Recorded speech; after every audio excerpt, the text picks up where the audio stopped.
When Roman legions pushed across the Channel and stepped onto British soil in 55 BCE, they thought they knew exactly what they were walking into.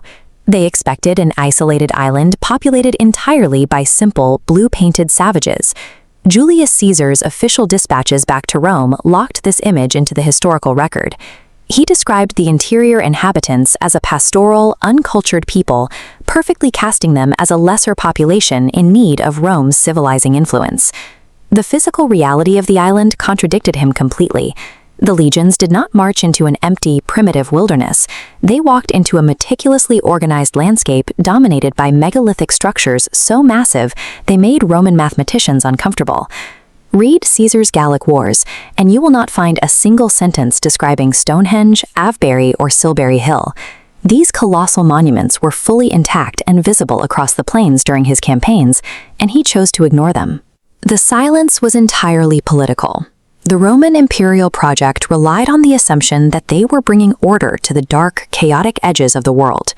Acknowledging an indigenous civilization capable of state-level engineering, one that had been functioning for thousands of years before Rome existed, would destroy their entire justification for conquest.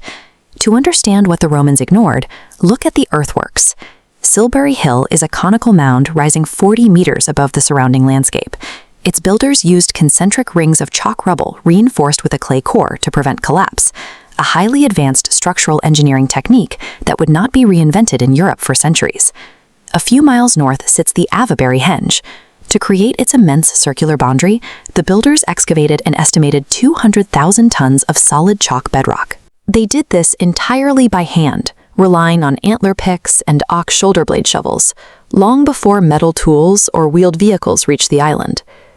The central horseshoe at Stonehenge elevates this from moving earth to precision stonework. These are sarsen sandstone blocks, weighing up to 25 tons each. They were hauled from the Marlborough Downs, navigating rivers, forests, and steep inclines over a distance of 25 miles. The builders applied the logic of woodworking to colossal rock. They carved protruding kegs into the tops of the upright pillars, and hollowed out exact matching holes in the undersides of the horizontal lintels. When lowered into place, the stones locked together to form a perfectly continuous curved arc. Extracting 80 stones of this size, transporting them across the country, and carving them to millimeter tolerances requires tight logistics, communication networks, and the sustained labor of thousands. This requires a centralized political authority with the capacity to plan across decades.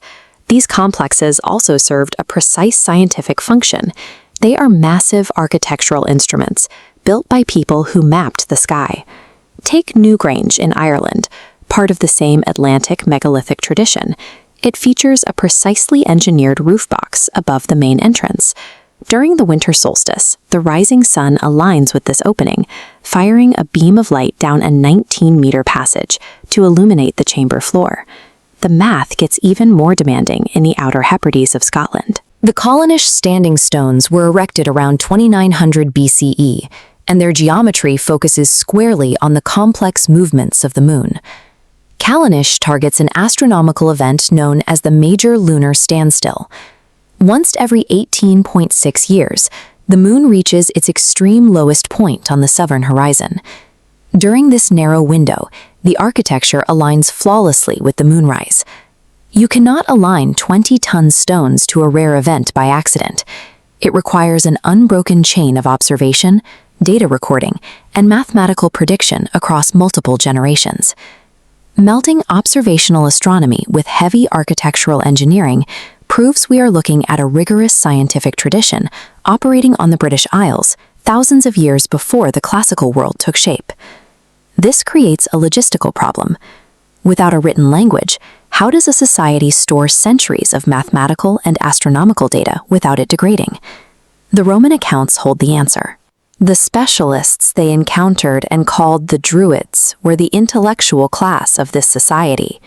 They were the astronomers, the judges, and the memory keepers of an ancient science. Caesar documented that it took 20 years of rigorous oral training to become a Druid. They spent 2 decades memorizing an encyclopedic body of knowledge regarding the stars, the universe, and the natural philosophy of their world. Their refusal to use writing was a deliberate design choice. They believed writing killed the experiential nature of the data.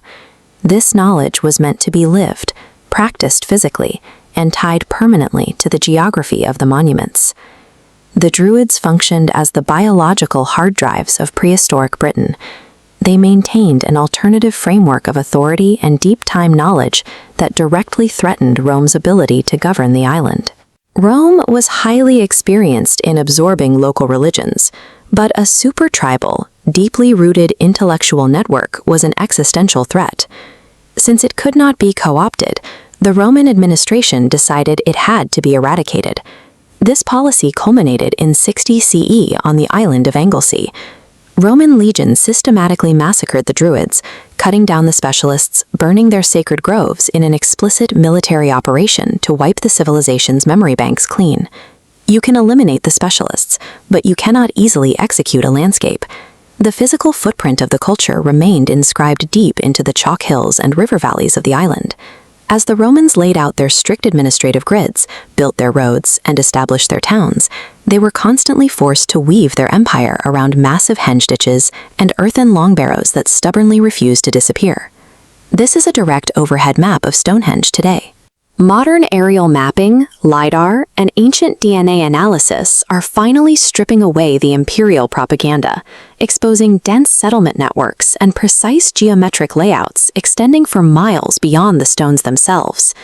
The primitive painted barbarian was a political fiction designed to excuse expansion. The enduring British landscape proves that a mathematically precise, highly organized civilization was here first, and the lingering shadow of what they built struck fear into the greatest empire on Earth.